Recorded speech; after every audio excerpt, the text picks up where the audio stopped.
Good morning, folks. This is going to be a special episode today. It's been up and coming, been trying to get schedules worked around, and we've had some recent time zone changes and had a little confusion, but here we go. Today's episode, we are going to be discussing diet. Not going on diets, like all your fad diets and things that are out there, but the actual diet, the true diet for humankind, the original diet, what we were eating. And when we go back and we look in old history books, well, we'll just use the Bible, for instance. We know that they lived for a very long time, long, healthy lives. And when you go back even to Plato and Socrates and the ancient Romans and Greeks, and you look at paintings and you read stories, they're always kind of sitting out on some bench and the guys are being fed grapes by women, being fed fruit. You think of the big baskets of fruit with the robes and all that. It's about fruit, eating fruitarian diet. Happen to have a couple of special guests today. One of them, her name is Marina, and she is specially trained for this. And so has my other special guest, who's very near and dear to my heart, my sweetheart, my girlfriend. Her name is Kay. Kay lives in England, and this other young lady, she lives in Serbia. Now, Marina and Kay have both done some fasting. They do long-term fasting, which is supervised by an individual by the name of Lauren, and he is in Costa Rica. And they've done. Kay has done a couple of 6-week fasts, and Marina has done one. I think hers was 3 weeks. It was either 3 or 4 weeks. But we will have them on here in a moment. But first, let me show you some of the stuff that Marina's got going on real quick. Okay, this is one of Marina's websites. It is courses.healthglows.net, where she actually has a green membership card, and you can come down here, you can actually enter, and you can start getting these courses today.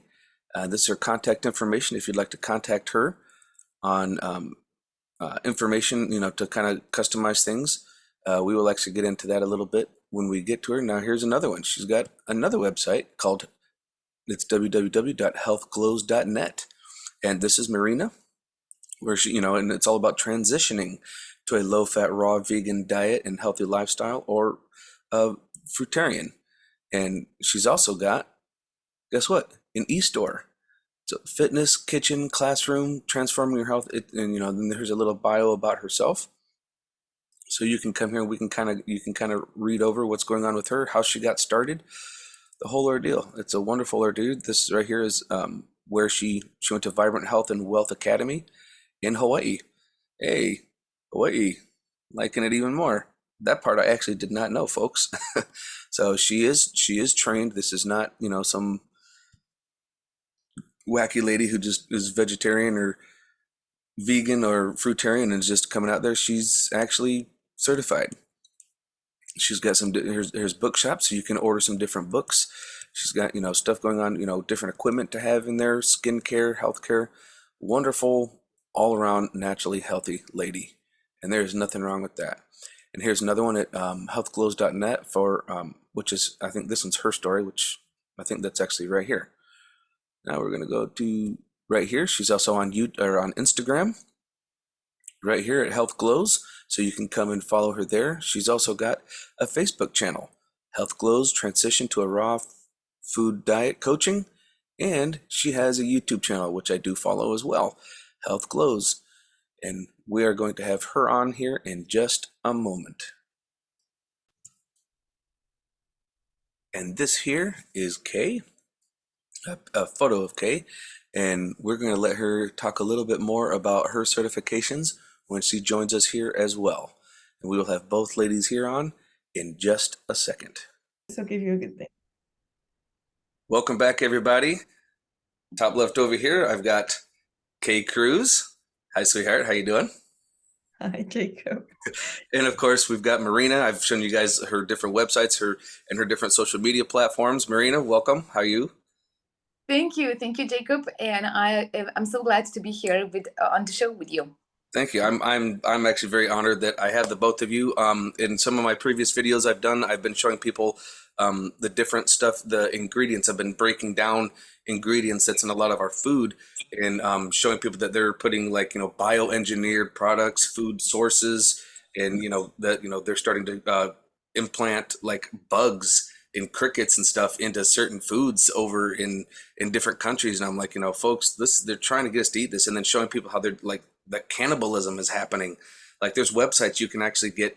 It's called Celebrity Meats, and you can actually get sausage with DNA from celebrities, and it's like Oh, they're really pushing this cannibalism thing. And so I'm like, we need to get back to the basics. And now, what are the basics? And so I've kind of been talking about it, and that's why I've got you ladies here to kind of give people another idea, another option. Like, okay, what are the best ways to do it? And um, Kay, before we get started, if you could give us some of your history on you, that would be Well, I mean, originally I started out in hairdressing and beauty therapy when I was in my late teens. But then I trained with the Manchester School of Nutritional Science in my early 20s. I wasn't living in Manchester. And then I went on, I was so interested in Anne Wigmore's work at the time that was to do with the wheatgrass therapy, that I went out to Puerto Rico to live for a while and train at the Anne Wigmore Institute. Um, However, during that period, I was also became a very good friend of a well-known fruitarian teacher called Dr. Dave Klein, sorry, who's a friend of Dr. Douglas Graham, and he was trying to move me away from the Anne Wigmore diet because it's very high in protein. It's juicing grass is not what humans are meant to eat. So I ain't no antelope.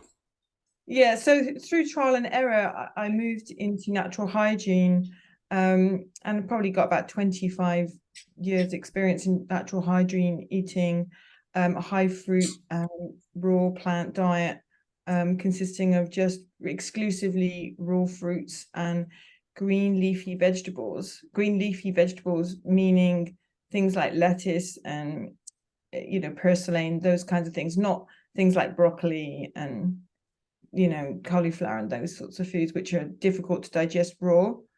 So that's my background. I think we can talk further about Oh, fruitarian diet. wonderful. Looks like my screen went a little wonky now, didn't it? It did go a bit wonky, yeah. Yeah, I had to turn it off because my nose started to run, so I had to catch it. Anyways, well, wonderful. Now, Marina, when Kay and I got started, I'll tell you when we started talking about food, and we were talking about different diet, and now Kay, when she gets, and I'm going to say on her platform, she kind of jumped up and she was like, wait a minute, hang on. She actually did the whole finger thing, like a that kind of an inside thing between her and I. She just, well, wait a minute here, and she kind of started asking me questions that really kind of shut me down because I come from eating a conventional diet.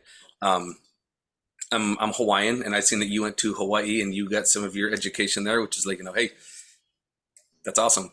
But the thing that really kind of got me to shut up and listen for a minute, she asked me two questions. She goes, well, what humanoid or what species is our digestive system most like? And I'm like, well, like chimpanzees and monkeys and stuff. And she's like, okay, well, what do they mostly eat? And I'm like, okay, raw fruits and vegetables. That makes a lot of sense.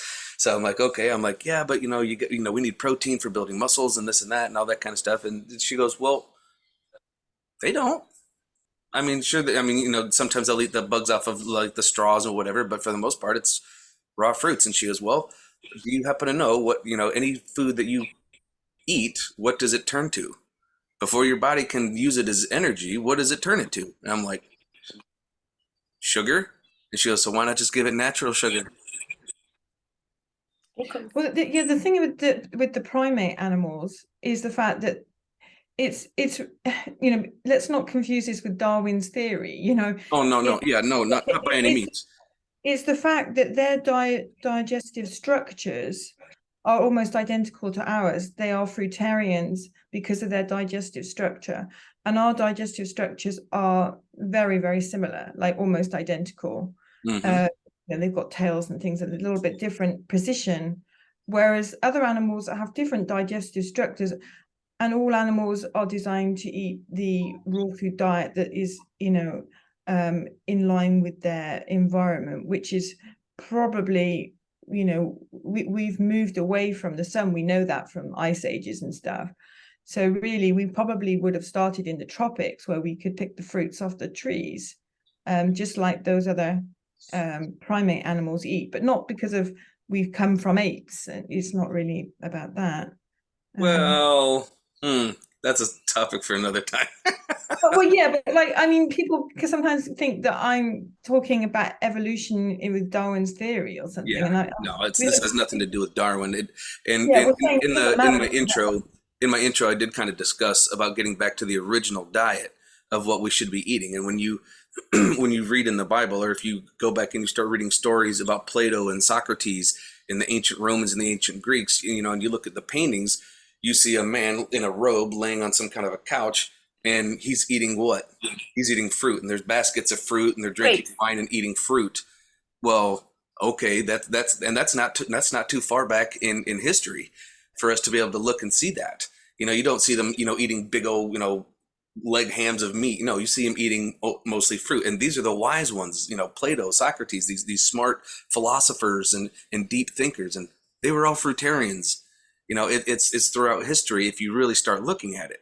I mean, a lot of your monks and your Hindus and your Buddhists, they eat mostly fruit. If you really look into it, which most people don't, sadly, but if you look into it, they're eating mostly fruits. So, Marina, with all of you have so much stuff going on with you have so many projects going on. It's like I don't even know how you can even keep going. And in one of your channels on YouTube that I watch, like people are like, do you exercise when you're traveling and this and that? And I'm like, well, that's kind of silly. It's part of it, but at the same time, it's like, how can you even function? You've got so much going on. I don't know how you can keep a schedule. Oh, well, yeah, thank you. I am a busy bee, and I always been, and that's where I feel the best. I just love, I guess I love what I'm doing, and I guess I found my way.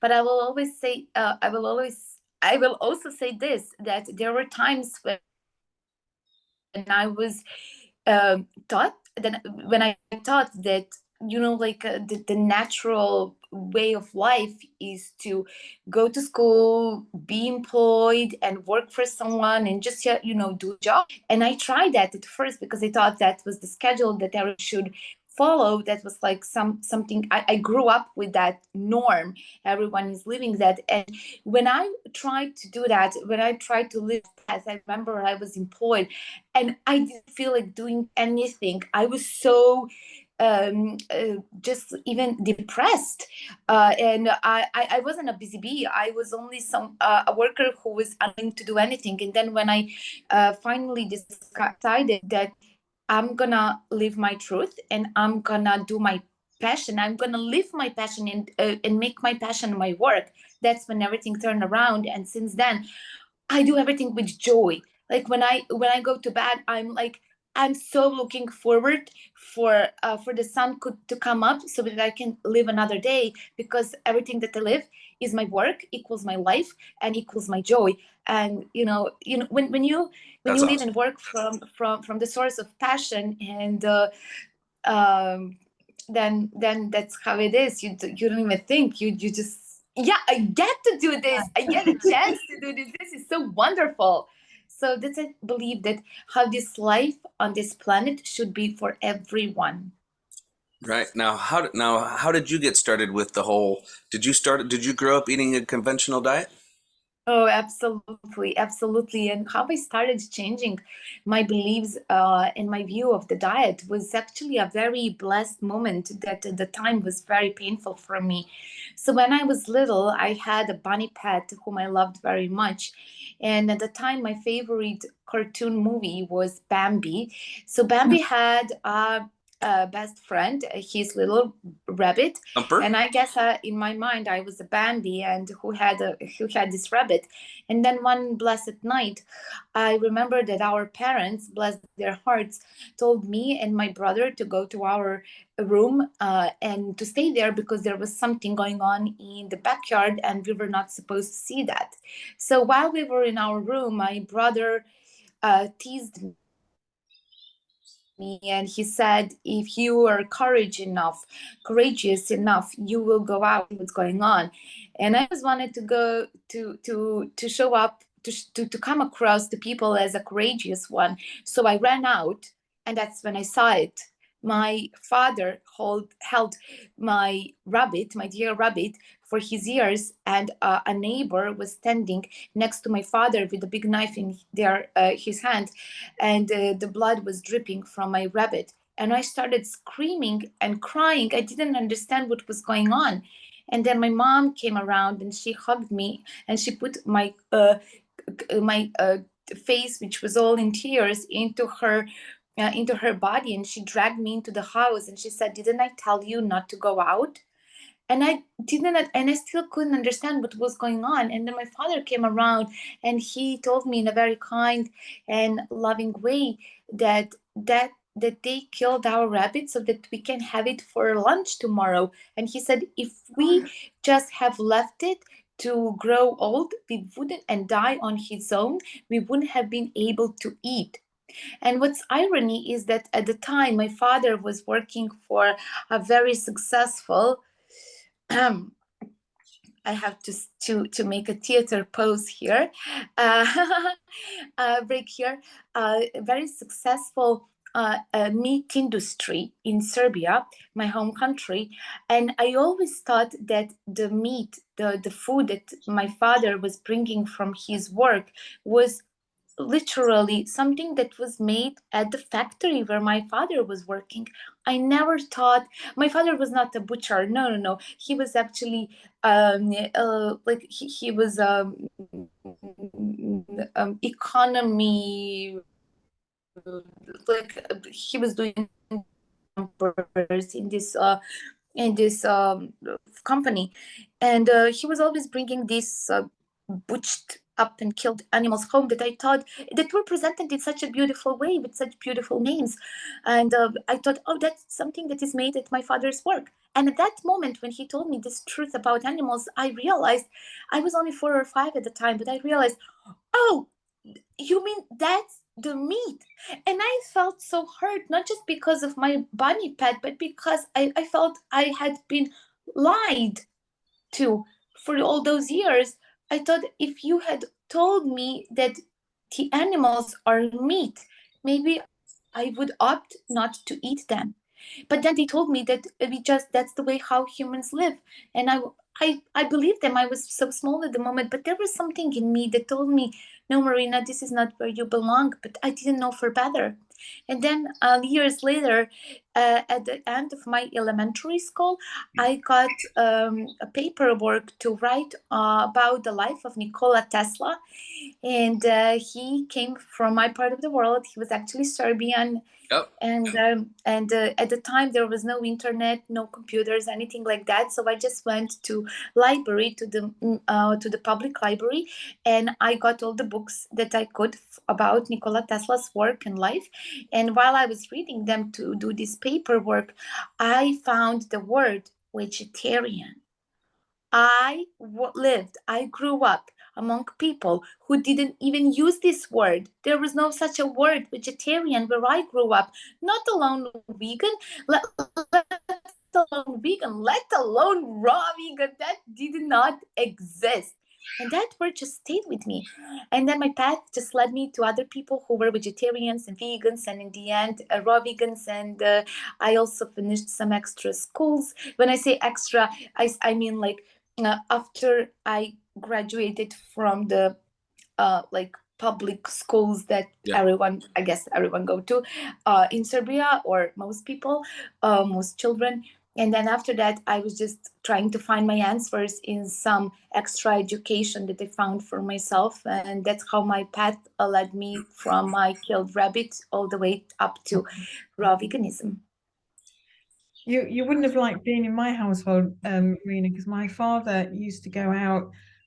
He grew up in a little village down in the south of England, very poor little village, and used to trap rabbits and catapult pheasants.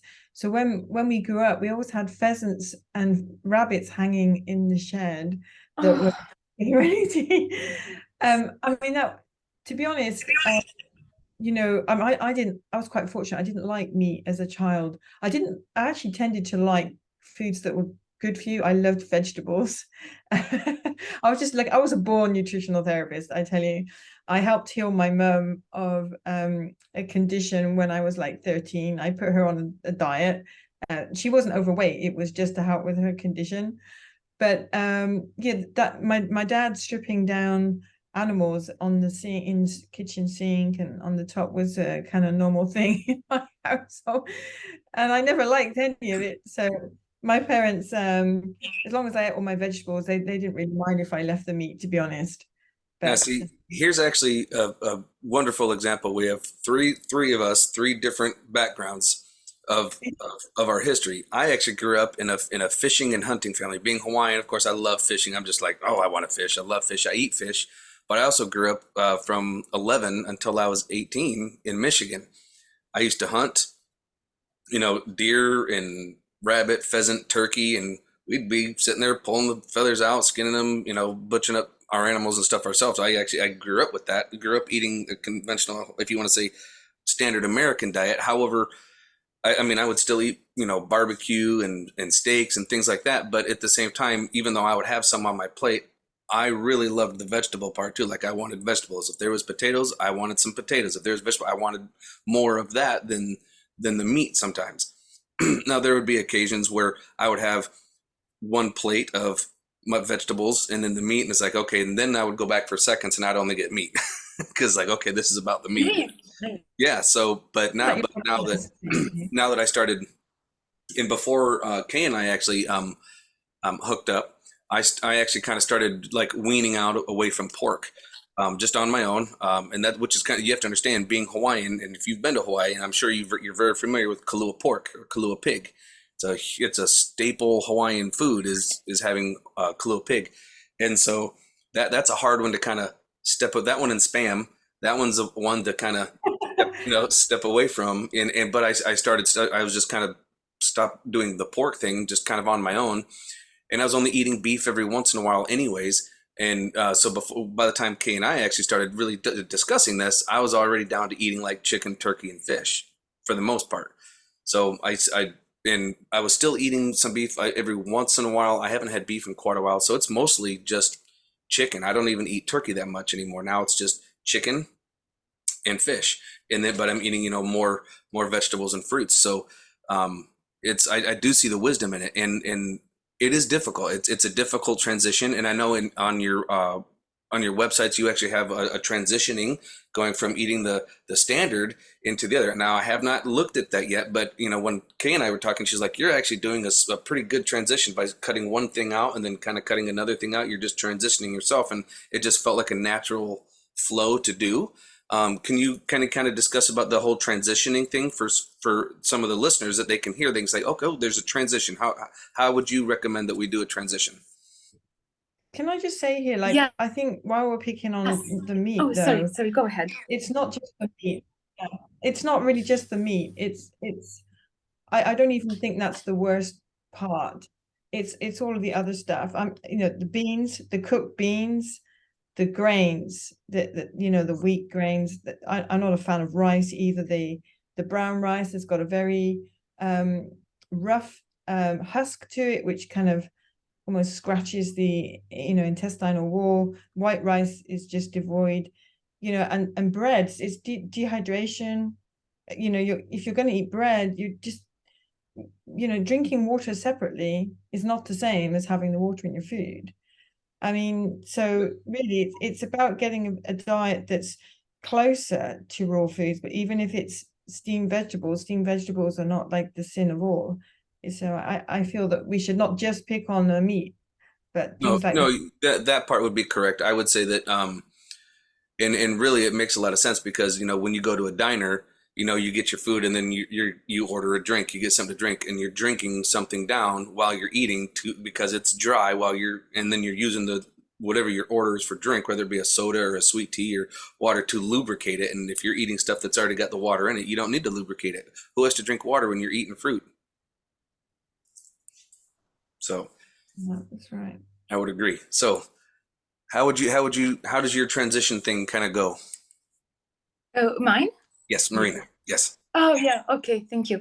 So if I have now when I look back, if somebody have explained to me the concept of the 80-10-10 low fat raw vegan diet, I would definitely be so thankful for learning about this concept early on, because without it, until I found it, I went through a transition that in which I was very lost, I have to say. So I began by knowing nothing about food, and even though my high school was medical school, I went to medical school. I had 2 majors, and we had during 2 majors of 4 years, 2 majors, we had so many classes, but none of nutrition. We didn't even have a separate subject on nutrition.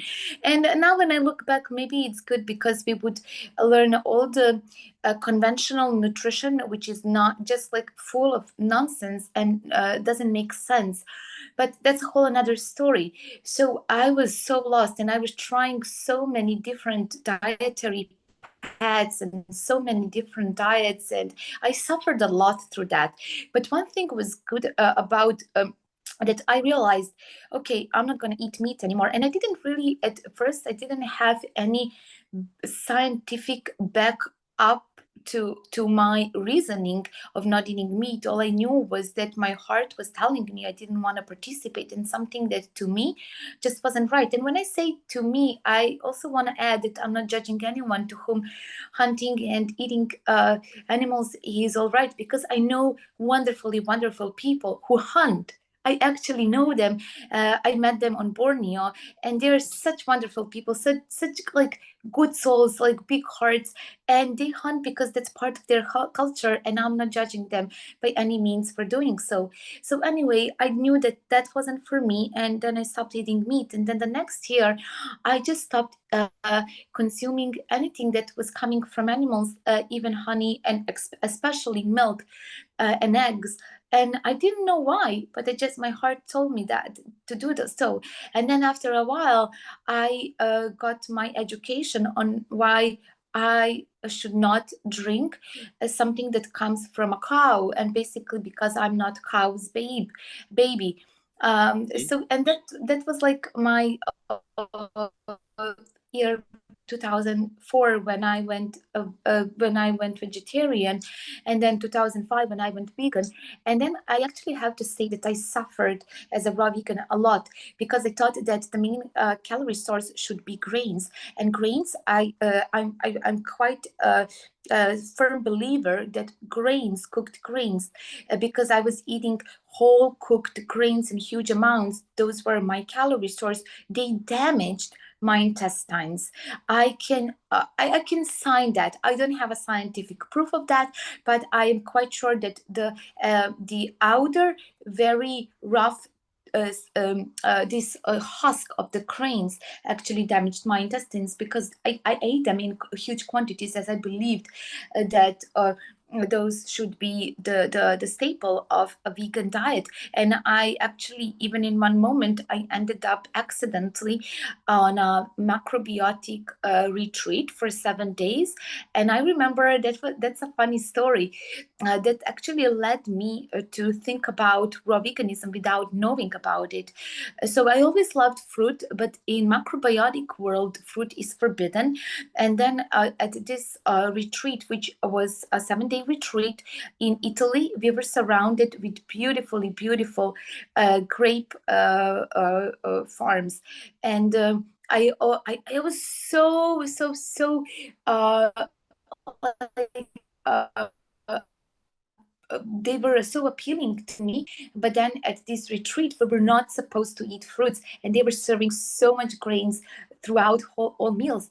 And then somewhere in the middle of that festival, just my heart told me so, that I should skip the meals and go to these fields of grapes and hide myself and eat grapes. And that's what I've been doing. That's what I had been doing there. And then I would just return secretly from the grape fields. And I thought, Marina, this was crazy, but it just feels so good on your body. So just keep doing that. And then I would return and I would sit in this like cafeteria where everyone were eating, and I would just sit somewhere and then I would just put someone's plate in front of me, and everyone thought I ate that, and I was eating grapes. And I didn't have, again, my heart told me to do so. I didn't have like a reason why, and not let alone I thought I was the only person in the world who had this urge to eat fruit. And I honestly thought I was crazy, and I thought, okay, Marina, we can keep like this craziness is a secret. Don't worry, girlie, you're gonna be fine. And then the next year, my path led me to the wonderful book from Dr. Douglas Graham, The 80-10-10 Diet. And when I read that book, I was like, oh, there was someone else who is crazy like me. I'm so happy I have to translate this book. And because I also graduated from the English language and literature, from the Faculty of English Language and Literature, and in major of translation, I translated the book, and I found the publisher, and I took him by his hand, and I didn't want to let him go. He said, okay, we're gonna publish this book. And that's how the 80-10-10 was published, and published in this part of the world, in the Balkans. Nice. I'm going to add a piece about that book, which might interest Marina. When I was at Lauren's one time, Lauren Lockman, our friend who has probably the best fasting center in the world out in Costa Rica, and I was studying his his retreat one time when Dr. Timothy Trader was there, a friend of Dr. Douglas Graham and Dr. Dave Klein. And his girlfriend at the time edited that book. And then when I came back to England, Dr. Tim was coaching me with the 80-10-10 diet, because I had spent all of my 20s getting quite messed up trying to find the right way to approach a raw food diet, because I'd come from this, like you say, high greens, high fat with the living foods, basing most of my calories on big salads with bean sprouts, which were really different. And I ended up with colitis and got very emaciated. And so Dr. Tim was coaching me with Doug's book before it was actually published, whilst Laurie was editing it. And she used to always be sending me little snippets from the book, like on email, while she was editing. And so then when it came out, they sent me the book as a gift to go on with. And I think it saved a lot of people that had got in a mess that were trying to do raw food diet, and also new people that were coming from a conventional place that didn't understand how raw food diet is what we're designed to eat. It's always like, oh, and the protein worry, or the sugar, because of these traditional models that we've been taught that, sugar is bad, it gives you diabetes. Sugar doesn't lead to diabetes. It's the fat in the presence of sugar that leads to diabetes. And so that book explains that for everyone. Maybe we should put the link in for getting that book afterwards as well, Yeah. because Dr. Douglas Graham, who wrote that book, is a friend of both Marina and myself. Like we know him very well, don't we, Marina? And absolutely. And Lauren, we know Lauren very well as well. Wonderful. Oh, absolutely. Yeah. So with now with the fasting retreats, Marina, if you could kind of go over your little experience with the fasting, how you felt going into it, and then your experience during it, and then the refeeding process, and then Kay will have you answer yours as well. Okay, well, thank you for asking that. Yes, that was a miraculous process. That is a miraculous process for most people, even though from a lot of experience that I have now, I have to say that it's a process that it's not to be taken so lightly. It's not an innocent process, and one should either really, really know what they are doing with fasting and be very, very experienced with that and knowledgeable, or which is true for most people, to take a supervised fast, but with someone who is a professional and very experienced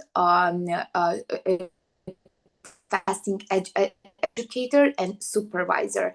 And I know this for a fact. I know many people who damage their health because fasting on their own and just not knowing what they were doing. Anyway, so I came across fasting for the very first time in my life when I was 27, and I read the 80 book, and then I translated the book that year. And then I found out that the author of the book, as Kay mentioned, our very good friend, Dr. Douglas Graham, whom I considered to be not just my friend, but my mentor about life and diet, and has been for so many years. So he's a I person call who him is a second dad. Oh, I was just about to say that. Yes.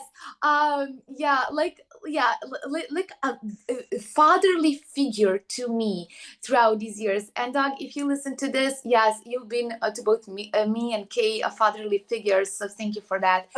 He's not really old enough to be my dad, but I still call him second dad. Oh yeah, yeah. I think like he's older than my dad, so he could be my dad. Yeah, but yeah, but he's a fatherly figure to me, definitely. So anyway, embarrassingly enough, I grew up around people who believe that even if you skip one meal, you're gonna die. And then when I came across like the work of this author, and that he's been doing fasting retreats in Costa Rica, and then I started learning about fast, and I immediately said, wow, this is the first time I even hear about something like this. I want to go to his retreat in Costa Rica and learn about this. So that's why I registered for his fasting retreat as an intern, and I went there next year, 2013, and I spent there 5 weeks learning about fasting, the 80-10-10 diet, about health in general, and this wonderfully wonderful science of health, which is called natural hygiene. In order to be an intern at this phenomenal retreat in Costa Rica, our prerequisite was to read some books on fasting by Dr. Herbert Shelton. And I read these books, and they were eye-opening to me. They actually spin my world upside down, because I graduated from the secondary medical school. No mention of fasting, no mention of raw vegan diet. Nothing is that of that stuff is learned in medical school, and that's a whole another story.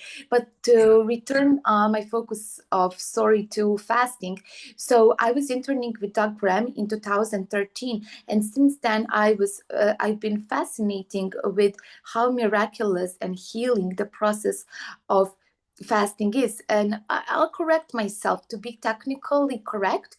I will say this: fasting allows the body to perform this miraculously healing process that is run and conducted by the body. So for all these years since 2013, I've been like wanting to go through the fasting experience, just for the sake of really understanding what it is and really feeling it, because you cannot really know something until you experience it. Very And true. finally, I gathered financial means and my courage to do fasting this year, and I did it in Lauren Lockman's at Lauren Lockman's. I have to say, beautiful resort in Costa Rica. And after that, I made some videos about fasting, and I posted them on my both Serbian and English YouTube channels. And then some people from my part of the world, from my home country of Serbia and neighboring countries, showed interest in that, and they asked me if I could run a fasting retreat. But of course, I said I'm not an experienced supervisor. Just because I interned at one fasting retreat and because I fasted with someone who is experienced does not make me a supervisor. So I asked Lauren Lockman if he would collaborate with me in doing in running this retreat, and then we ran 2 retreats so far. I just found beautiful places in Serbia. I found one beautiful place in Serbia that we rented. It's up in the mountain. We were surrounded with beautiful, gorgeous mountain and lakes. And I bought lots of water. I made sure that fasters had clean, safe, peaceful environment, and I was taking care of them. I bought all the equipment like measuring scale, measuring devices for temperature, blood pressure, and later on in the 4th week we need a kitchen scale for measuring food for the refeeding protocol. And I was measuring their vital signs, and we were on the video calls with Lauren Lockman every single day, and we repeated that process here in Montenegro by the sea, which was a very beautiful process. I also made sure that the fasting clients had a peaceful, safe, clean environment, and we were on the calls with Lauren Lockman every day.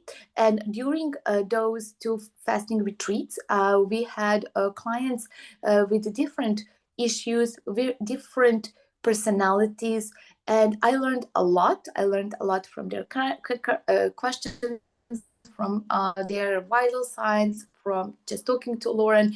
And I also learned a lot about people and how their personalities show up in a slightly different way during the fast, and then show up in a slightly different way after the fast in the refeeding process. So I learned a lot about people and how you should, and learned a lot about dealing up with people, just approaching them very carefully and wisely so that I can meet their needs during the fast and after the fast, which is like a only experience, I guess, can teach you that.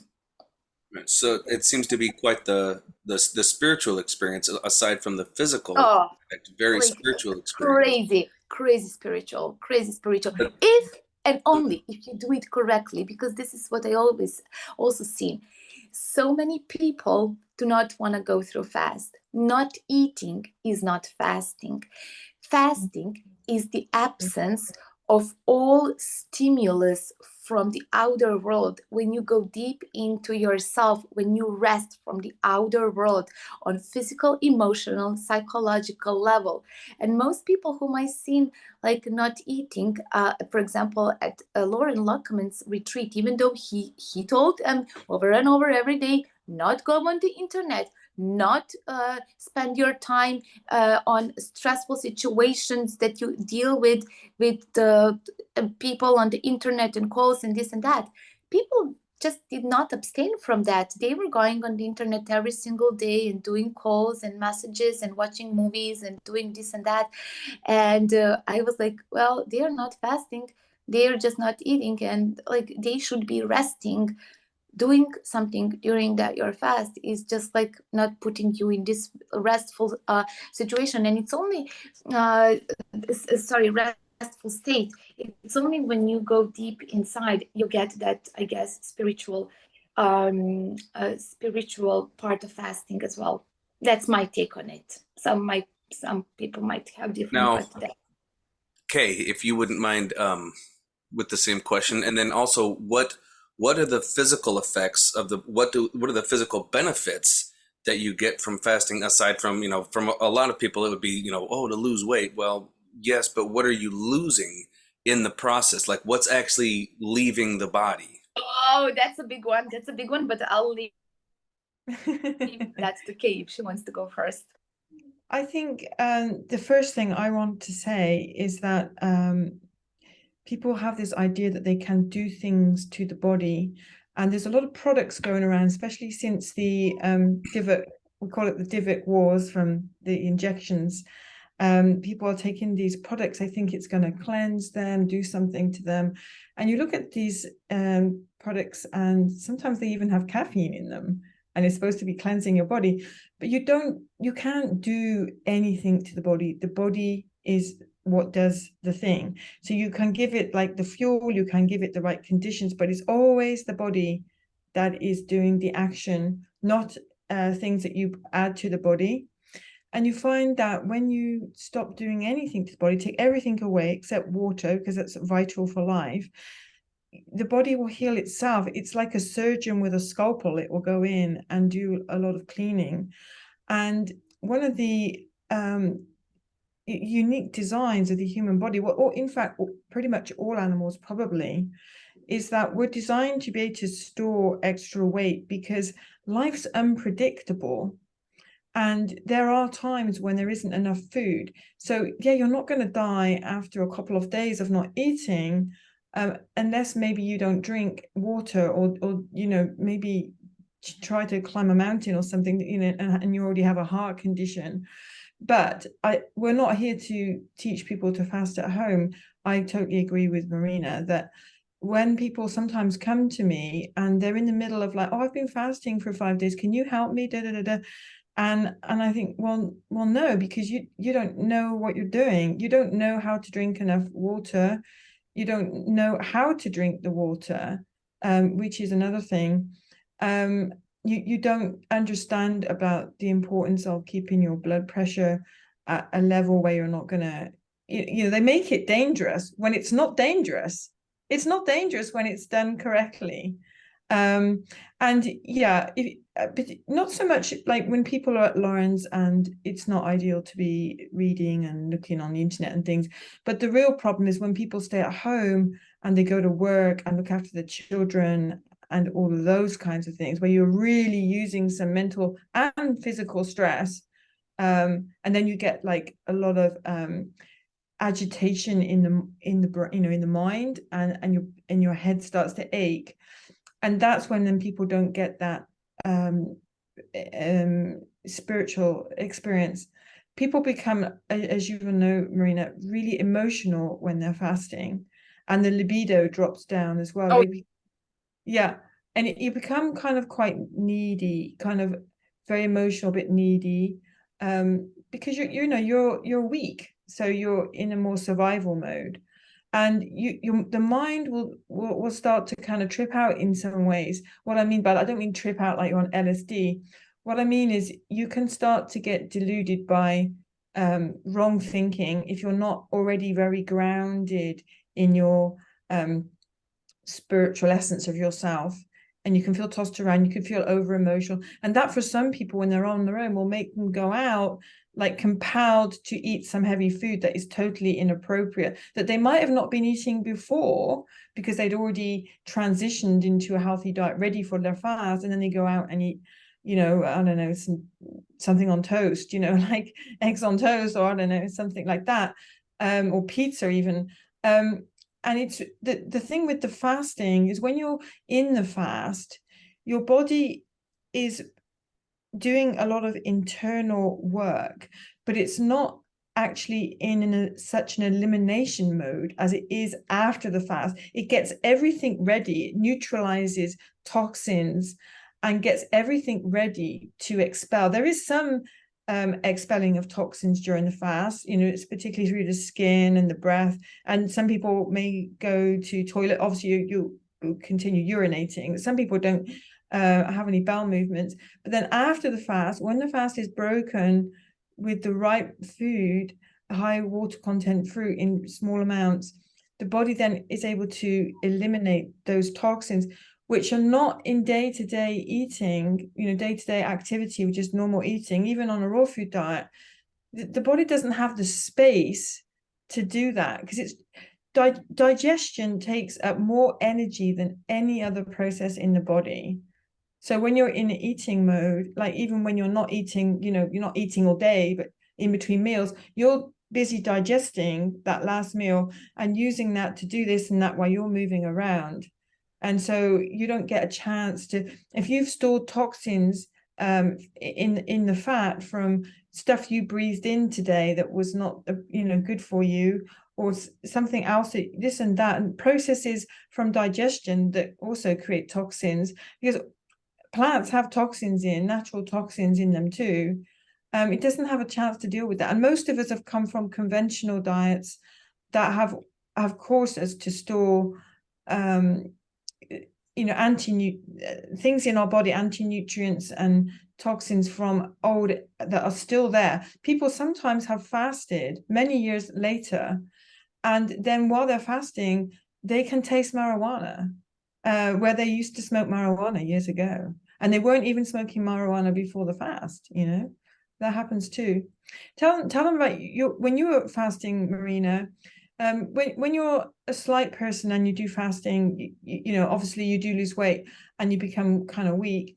And I remember afterwards you had some people on your channels like, oh my gosh, you look so unhealthy. It must be really bad for you because you're so thin. And slowly you eat the right food. You don't have to stuff your face. You eat the right food and you exercise, and you're getting your strength back, didn't you? Very, quickly, but in a very I noticed it. yeah, your muscle, because Gradually. I mean, Marina you teach yoga, you're quite muscular, you're quite strong. People sometimes don't understand as well that slight people are very strong because they haven't got to carry around extra fat. They're all muscle, very lean tissue. But you came back, and there were people on your channel that were thinking that you were looking like you were dead and were unhealthy. They were wrong. Oh, thank you for mentioning that. Yeah, I got some very harsh comments on after I fasted, and especially because some people came to my channel just seeing this one video in which I showed how I looked after the 21 day of fast. Even I started as a petite woman, and then I went down very low on my weight, and that really looked scary to most people. But what I wanted to show, and just so many people didn't have patience to see that progress, I wanted to show them like this is what I am here now, and I wanted to show you honestly how I look, and that yeah, I feel weak, but now I'm gonna show you how I'm gonna like gradually but put on healthy weight and build up my body. But so many people did not have that patience to wait for that and see the results, but they just judged me on just seeing me in this one video which I showed so openly just on my 22nd day of fasting before or when I just like finished the 21 days of fast. And most people, like 99% of people whom I know, will never go that low because they have after 21 days, not for sure as low as I went, because I started from the point where I did not have a fat to lose, or at least like minimal amount of fat. I started very lean, and most people are not there. Most people have tons of fat to lose, and whomever I fasted so far, I mean in collaboration with Lauren Lockman, they did not even come close to my initial weight in fasting, let alone after the fast. But I guess I was not a very good representative of most people. I was on an extreme side with someone someone who started very petite, very lean, and then went down, and then build up again. So it was just a temporary thing, but I'm happy I went through that because now I experience it for myself. And I guess there were some toxins stored in my body that could have left my body only through fasting. That's what I believe in. It takes the fear out as well after you've done it once. You understand the process. Yes. Yes. Thank you. Thank you. This is another reason why I really wanted to do it. It's because I was afraid of it. And I promised myself years ago, Marina, when you are afraid of something, you're going to do it, girl. So, yeah, I did it. I think fasting, when it's done correctly, it changes your perception of life. You have that, it helps, and raw foods generally, because you're eating what nature is designed for you. That's every species on the planet is designed to eat a raw food diet. Like, God, however God looks for anyone or doesn't look, doesn't say, hurry up and learn to cook, otherwise you're going to perish. That would be so crazy.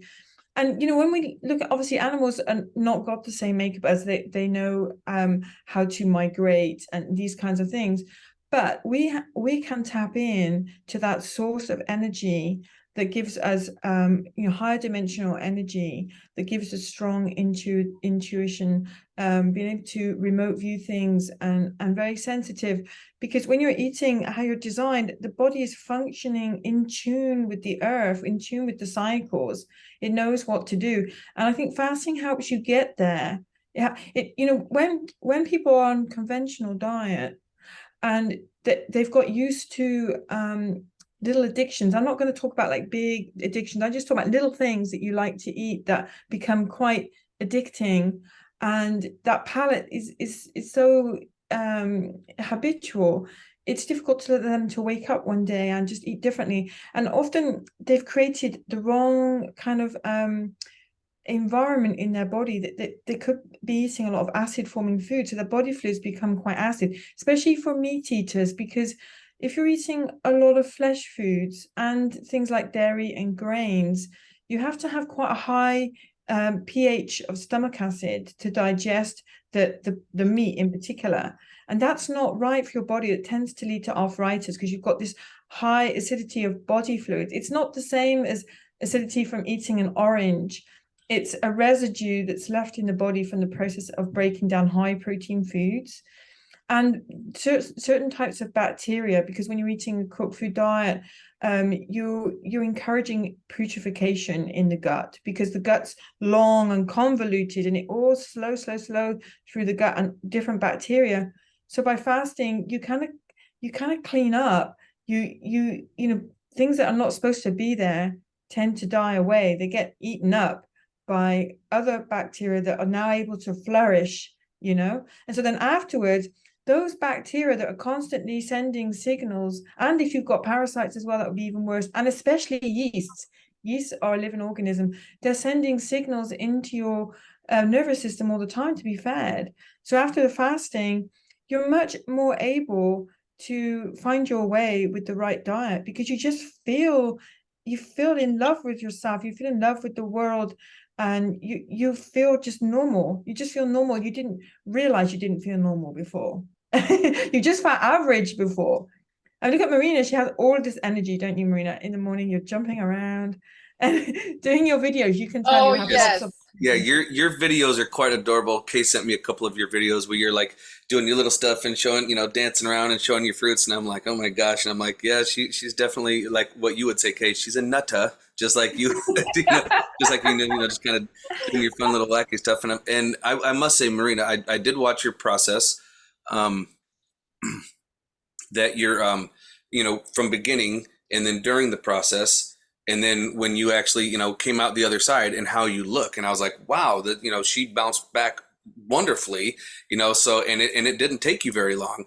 And so that's something that people don't have to be scared of. So I would invite everyone to come and take a look at Marina's channel on YouTube, where she does show this, what she looked like before and then during the fast, like right towards the end of the fast, where she was quite skinny, and then bam, just a few weeks later, she's like up and around and moving, and now she literally bounced back to what she looked like before. She looks fantastic. So Oh, thank you. That means a lot to me to hear, because, as I said, especially on my Serbian YouTube channel, so much greater audience. It's really, well, it's big for Serbian standards, and I say because it's a small country, and we are not so, like, I don't, with Serbian language I don't have the whole world, so it's quite big in my home country and this part of the world. And when your channel grows, you get a lot of people who support you, but you also get those people who just don't understand your like what you're talking about, because they judge only by looking at one video, and they don't get the whole picture, nor have patience to see the whole story, and they are so quick on harsh comments. And I received so many insults that I had to, like, just find strength in me to I guess they helped me to build myself even more as a strong person, because I just have to, like, find, like, a resistant shield against them, so they don't come close to mine, and they don't putrefy me, as Kay put it nicely with the food. And so this means a lot to me, that you had enough patience and belief to follow my whole story, and then, like, and find such beautiful words for me. So thank you, thank Yes. you. That means the world to You're me, welcome. really. Well, the thing is, you can't open up a book and read one paragraph and understand the whole book. You have to read the whole book. It's a story. I mean, a book is Oh, a story. yes. Your life is the story for the whole process. And it was like I told you. I was like, people are always going to throw rocks at things that shine. So I just say, shine on, and don't even worry about it.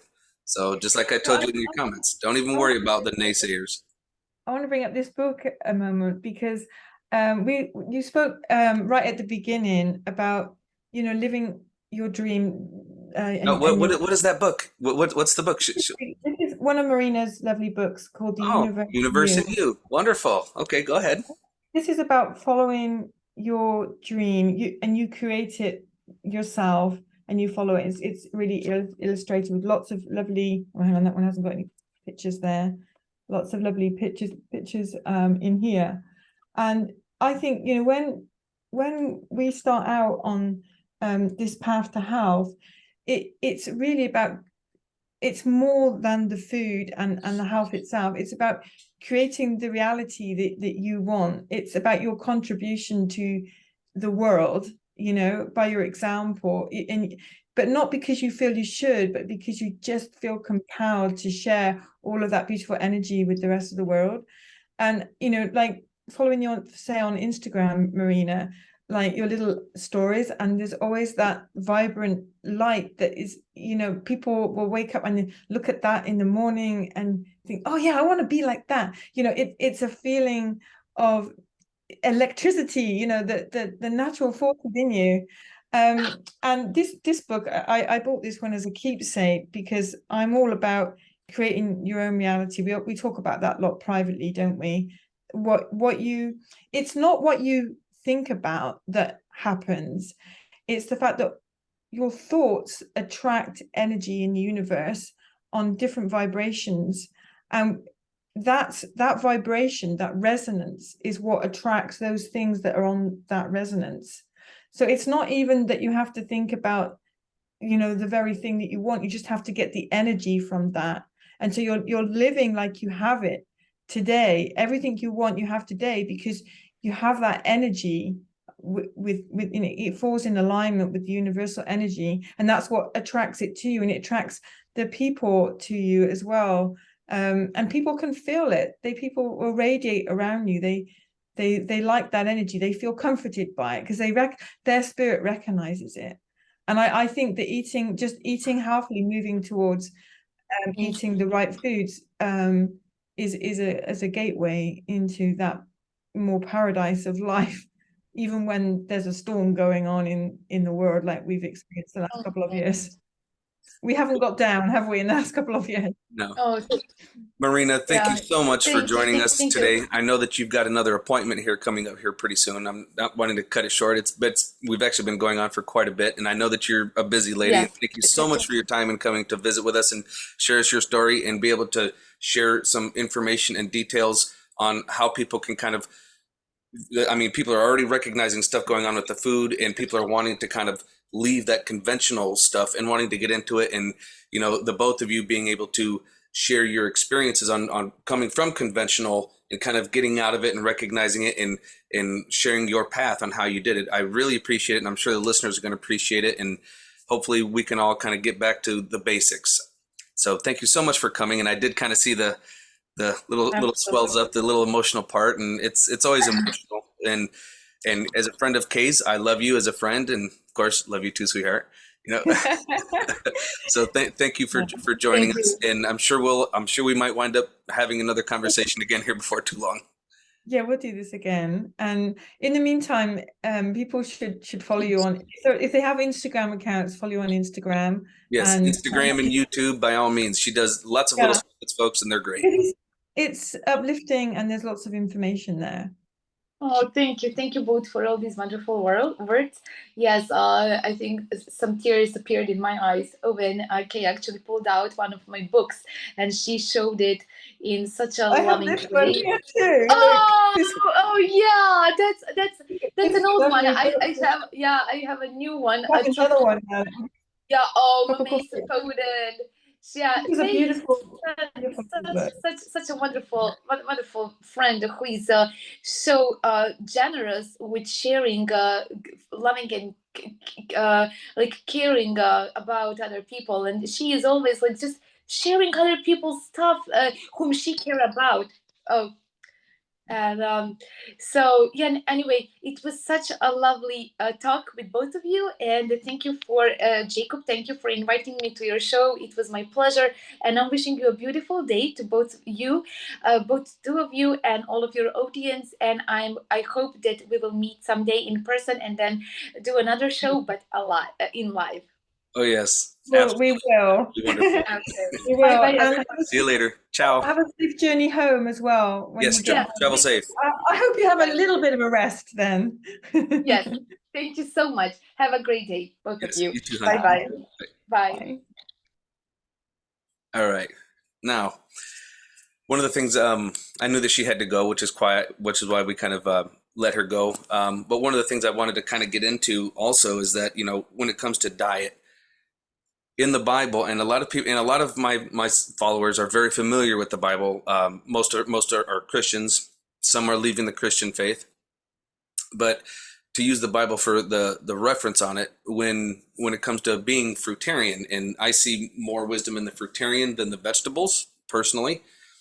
Not saying that we shouldn't eat vegetables, because I love vegetables. I love steamed vegetables and I love raw fruits. Um, but the thing is when you break down the Bible, right in Genesis, where Adam and Eve, they're in the Garden of Eden, and Lord God tells them that of every fruit of the tree thou mayest freely eat, but of the tree of knowledge of good and evil thou shalt not eat. Right then and there, he's telling you, eat the fruit. He's telling them, fruit is your food. Of every tree of the garden, you may eat every fruit, but just not this one. So he's literally telling you this. He was telling Adam and Eve, this is your food. You know, and this goes back. Oh, hey, look, blue screen clear back. So he's telling them right in the very beginning that fruit is your food. So, and when you start looking into other ancient, you know, texts of, and even in the Sumerian tablets, the story of creation with Garden of Eden and everything, it's in there as well, which is where the Bible got it from. So we're supposed to have a fruitarian diet. We know that our digestive system is almost an exact mirror of monkeys and chimpanzees and gorillas and orangutans and stuff like that. So it's like, well, hey, how wrong can it be though, right? It can't be that wrong. I really think that the reason that we have the ability to eat other foods without actually just dying, you know, from eating other foods and cooked foods, I think in, you know, God, source, universe knows the end at the beginning. And, you know, we've moved away from the sun because of the earth cycles, and we've had to survive in other conditions that were not favorable to the diet that we're supposed to eat. Now, animals don't always, you know, have the opportunity to move as far as humans because of our intellectual capacity to build and move and do things differently. That doesn't mean that we've evolved or changed in our biological structures. That's where sometimes people get a little bit confused. That was then and this is now, but our biological structures are still the same as they were then. So I think that's important to point out, that because when you think of an animal like a dog, I think of dogs in particular because a lot of people have pets, like cats and dogs as pets, and cats have to have taurine in their diet, which particularly comes from meat. You can't get that from vegetarian foods. It doesn't mean you can't have a vegetarian cat if you wanted. It just means you'd have to supplement their diet with either taurine or buy the made up, you know, foods that would come with taurine in it, even if you Well, didn't certain the realize. thing is and I try to explain this to people that have, you know, and I think this every time I've seen videos, you know, of people having their like, oh look, my dog is a fruitarian, you know, or vegetarian, you know, just eats this and that and whatever, and I'm like, no, your dog is not, no, your cat is not. We have to No. understand that the earth has animals and they have certain functions. If they're in the wild, are they eating vegetables? No, they're eating meat. Certain animals will eat vegetables. Certain animals are for eating grains. Certain animals are for eating meat. Why are they for eating it? And now granted, lions, cheetahs, and jaguars, tigers, they hunt for their meat. That's what they eat. But at the same time, when animals just naturally die, there's got to be something to come along and clean it up, like a hyena. And guess what? Lions and all the cats and they fight over that dead carcass because that's their job, is to clean up, other things that have died. So, we have to eat, stay in our lane, so to speak, eat what we're supposed to eat. And that's how we Well, become the healthiest. the reason I brought up the dogs and cats in particular is when you look at animals in nature, they don't suffer with degenerative diseases. They either get poisoned by man because they ate or drank from a river that was poisoned by man, which could be because they've been fed by, as livestock, and there's things in those foods which are not right for that animal's body, or they've been given an injection of some type. But otherwise, they only get sick from, which isn't really sick. They might have a wound from a fight, and then just have a bad time with that, which isn't the same as getting a degenerative condition like arthritis or a heart condition or diabetes. Animals in the wild get none of those conditions. But when you have pets that are kept with humans, it's interesting that those pets tend to have similar types of conditions to humans. They do get arthritis, they do get cancer, they do get diabetes. And it's because they get fed a cooked food diet. And often it's not even a very good cooked food diet because it might be tinned dog meat that is not actually Or tin got. cat food, yep, absolutely. Or processed, dehydrated into little chunks. Yeah. And again, then you've got the dehydration, which is a big factor in arthritis and those kinds of bone conditions. Yep. When you're eating, I used to work for Guide Dogs Association, and my mum's blind, and she always feeds, all of the dog's food is these dried pellets, because for a blind person, that's very simple to weigh, especially when you're traveling.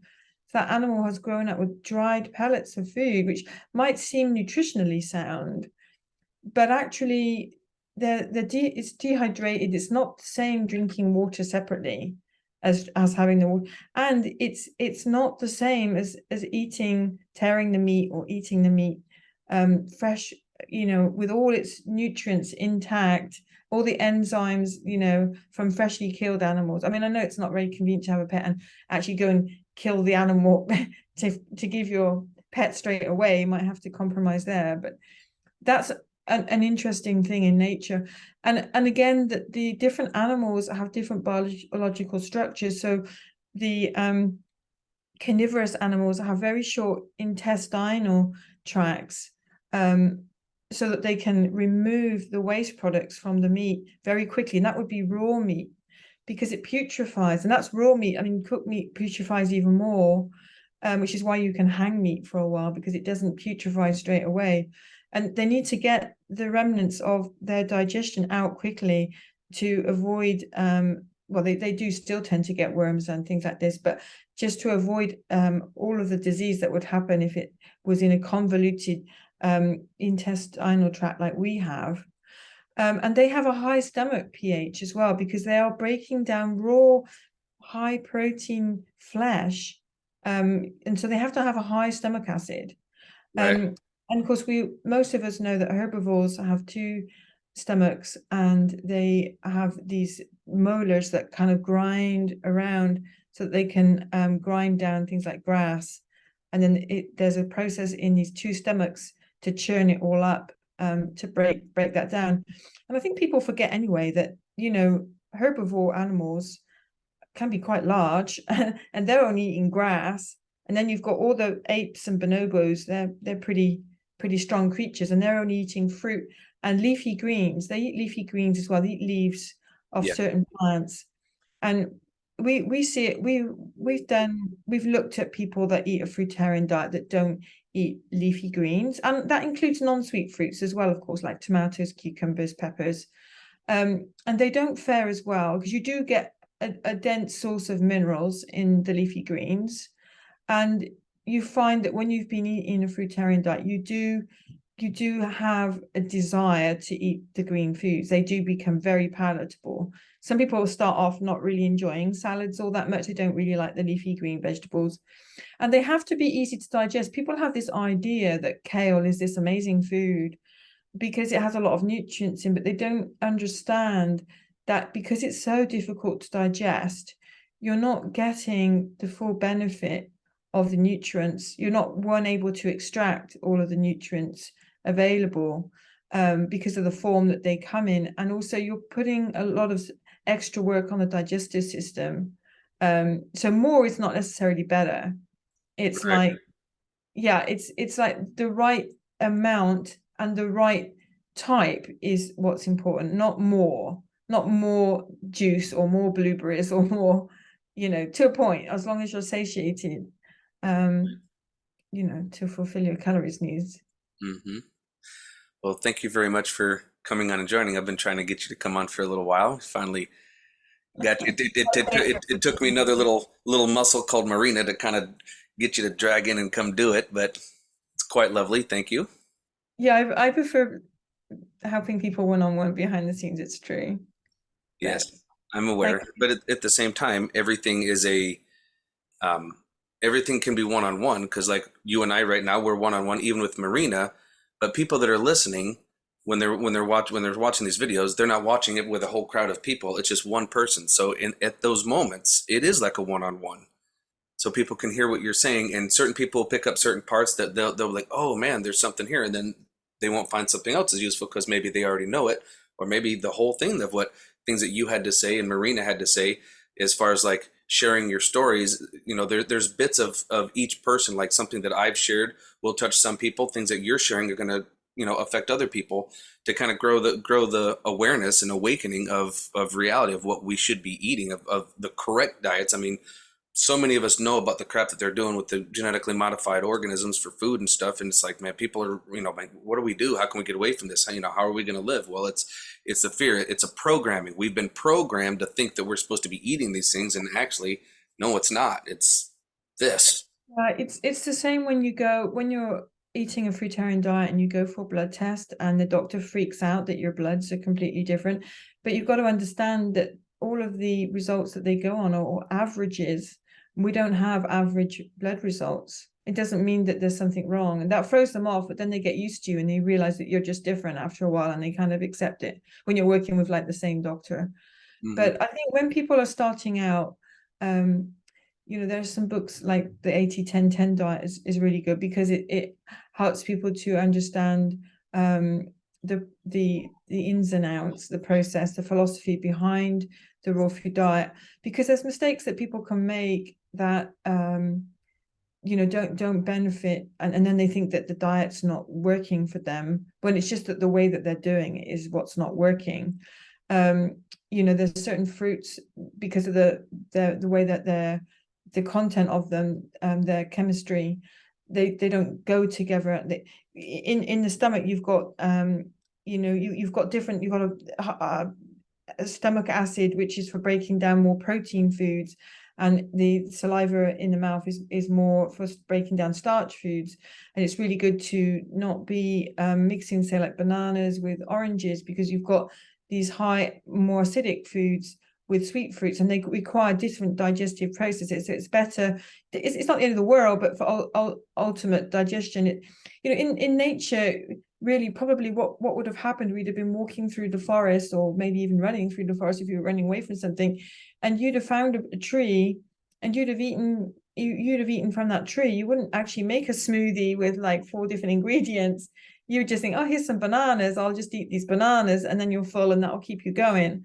So we find that the simplest way to eat is just to eat like 1 or 2 fruits at a time. So and keep your diet simple. So for example, if you're eating 2 meals, That's the KISS method. yeah, like Keep it simple, stupid, or keep it stupid, you simple. don't need all these sauces and herbs and special potions, and never oil. Nobody should be eating extracted oil. So first thing I tell people is remove all extracted oil. It's just dead calories. It's just not found in nature.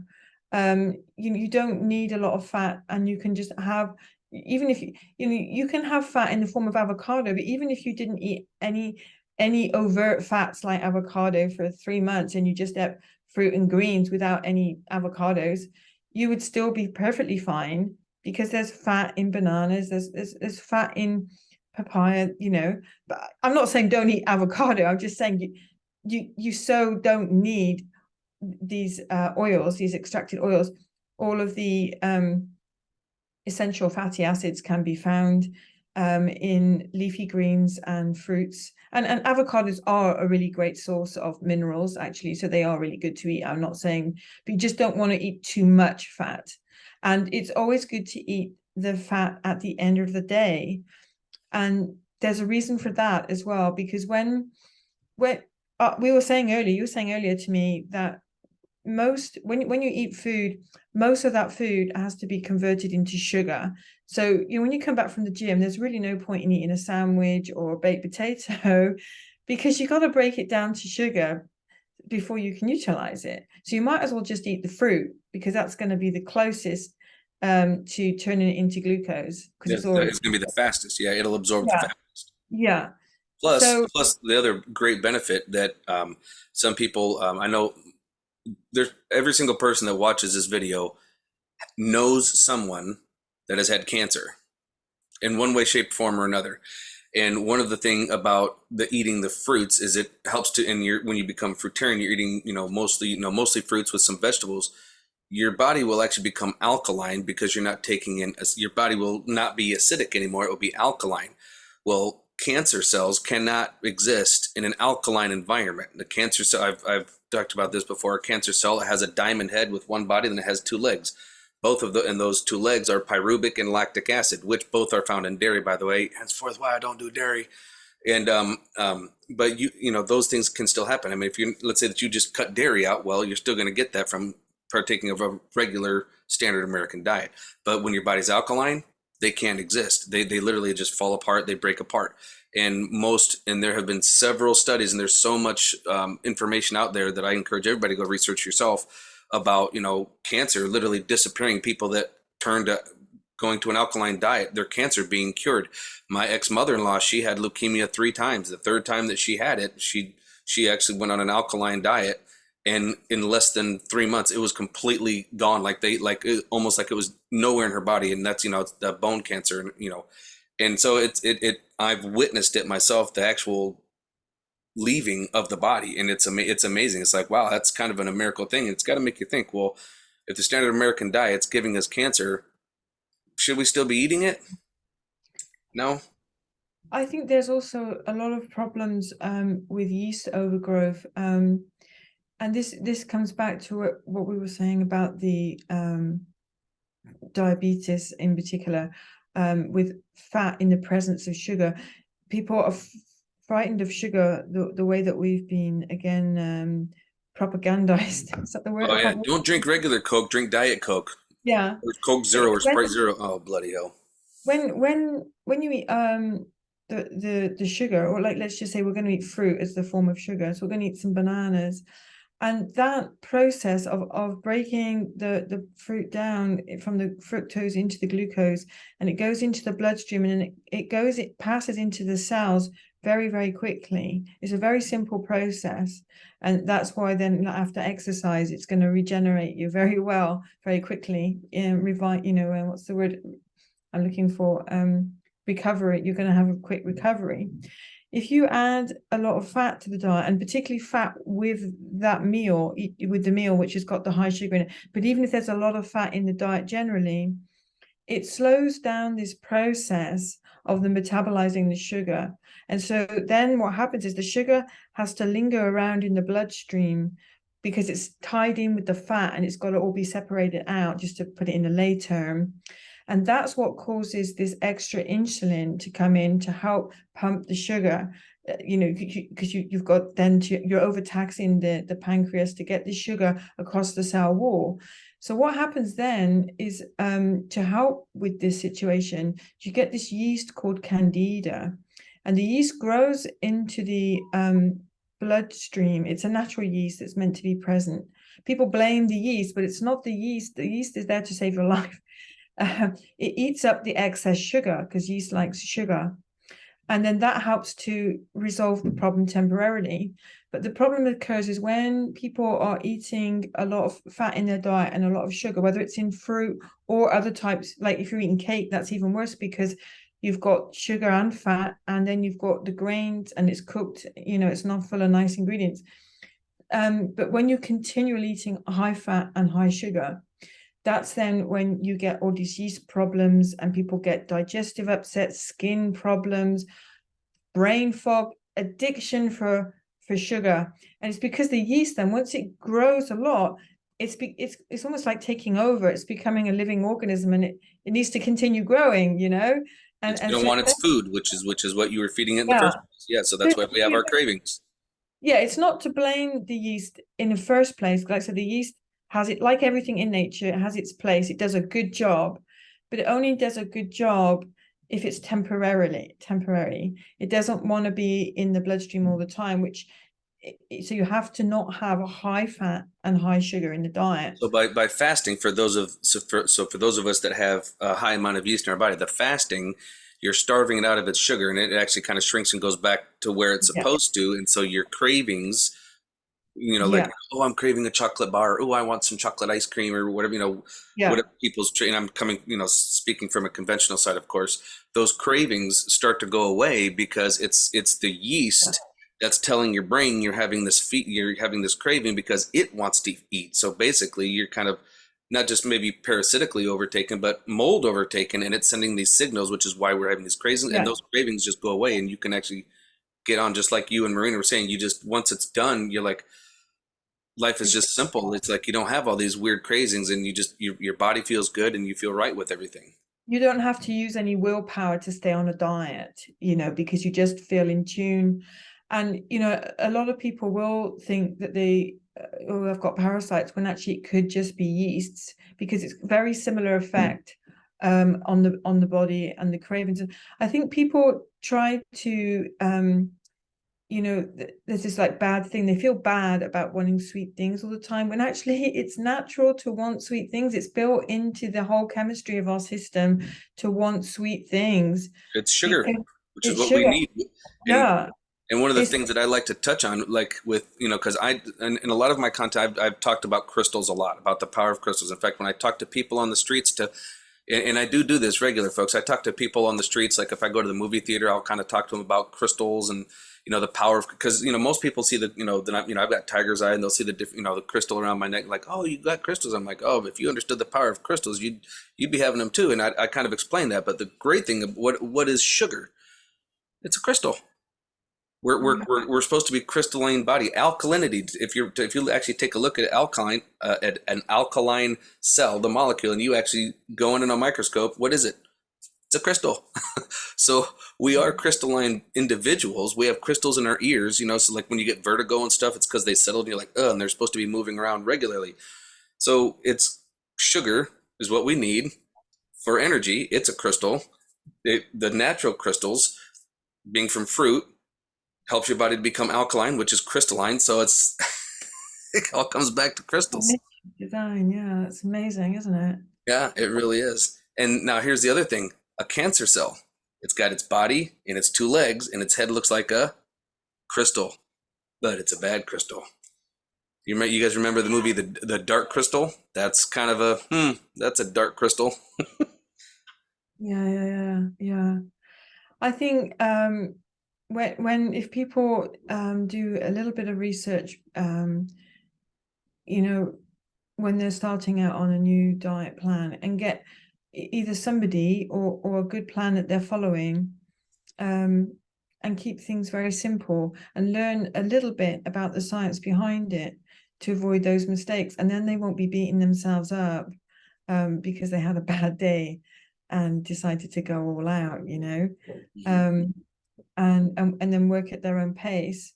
I always encourage people to, first start with just changing one meal to fruit, like the first meal of the day. And in the evening, you can just have a plate of steamed vegetables.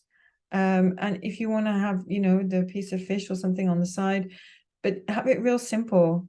And then sometimes have, some salad. a little bit of steamed vegetable. Make it simple first. Don't need all this extra stuff. You don't need all these protein bars and, you know, these special supplements that people are spending a lot of money on supplements. And even raw foodists tend to do this as well. They buy these powders, you know, special powders to put in their smoothie, and all these tinctures and mineral tinctures. And for sure, like it can be difficult to get the most optimal level of nutrients from organic food, because we should be eating organic food by now after we've seen what's been happening to our food. But it can still be deficient, you know, because the soil could be deficient and the food's getting a bit older perhaps when we've bought it. But a lot of these nutrients that people are buying, these supplements rather, you know, that have got artificial nutrients and all sorts of things in there, are really just not necessary. You know, spending money on the organic food would be, you know, the first way to go. Sure. It's getting pretty Now, expensive to one of the other ways that you've actually told me about was quinoa. Quinoa is another high protein, and folks, I advise that if you want to get into this, you know, and you want to start moving away from the conventional diet, but you're worried about the protein part of it, look into quinoa. It's spelled Quinoa, I think, something yeah. like that. Yeah. So, you know, it's called quinoa. And I was actually reading the back of it. You know, Kay had told me about it, and I started reading the back of it, and I was like, holy crap, there's so much protein in quinoa. It's like more than beef. You know, if you were to take, like, you're not going to eat a whole cup in one meal. If you do that, there's something wrong. But from cup to cup, a cup of beef versus a cup of quinoa, you've got almost double the amount in one cup of quinoa. Now, quinoa, you can take that and you can actually add that to your to your vegetables, you know, with your steamed vegetables, and you can eat that. So you're having your meat and veggies, your protein and your vegetables for steamed that way. And I've actually done it that way, and it's fantastic. It actually doesn't taste bad. Some people, I don't know if it's acquired, but I've got a pretty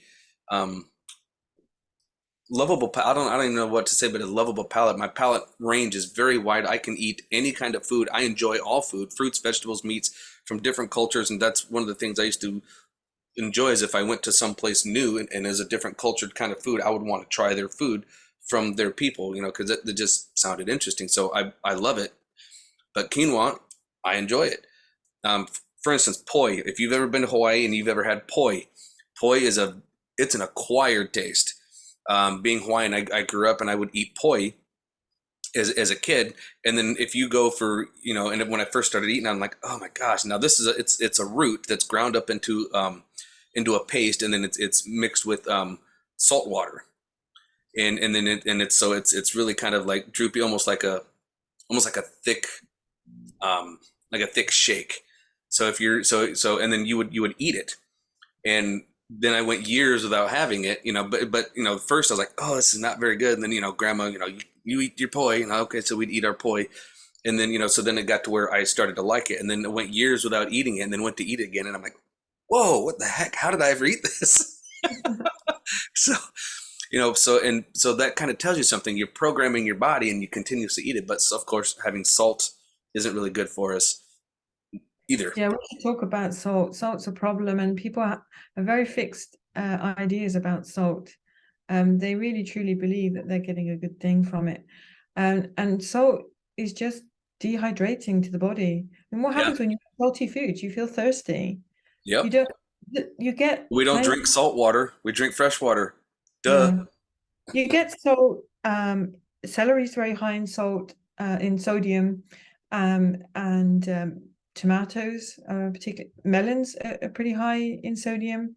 It's there in all the foods in the right way, and I don't know why people feel that they have to have extra. I mean, I know people think that it adds taste. It just adds salt taste. It doesn't. It doesn't taste. Well, one of the things I will say, depending on the salt that you use, does from someone who's cooked a lot, I would use like either Hawaiian sea salt or pink Himalayan sea salt. But when you do certain dishes, the salt has a tendency to blend especially like in chilies and stews, because like sometimes if you're eating something like you can get the granules of the seasoning because it hasn't broken down very well. You have to cook for a very long time. But if you add sea salt, it actually helps to break all of those flavors down so everything melds together. So it's a nice smooth base, like for your stews or your chilies and stuff like that. And you can taste all of those flavors instead of like having like grits or like, oh, that's too much garlic or too much. Everything blends really well. So it does do it for that purpose, but at the same time, it's still salt. And we shouldn't really be. There's the three things that I tell people to remove from their diet first is salt, oil, and dairy. I think they're the three worst First three that got to go. Yeah. first things that are gotta go. And I would agree.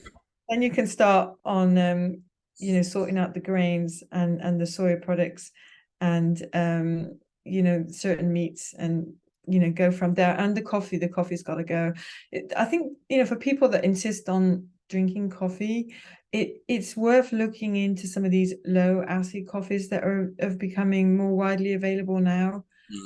Because for one of the problems with the coffee beans is they have this mycotoxin mold around them, and that's highly poisonous to your body. And they may have a lot of pesticides in them as well if they're not organic. And when you buy these low acid coffees, they've been processed in a way that has not got these molds and toxins by people that care about what they're selling.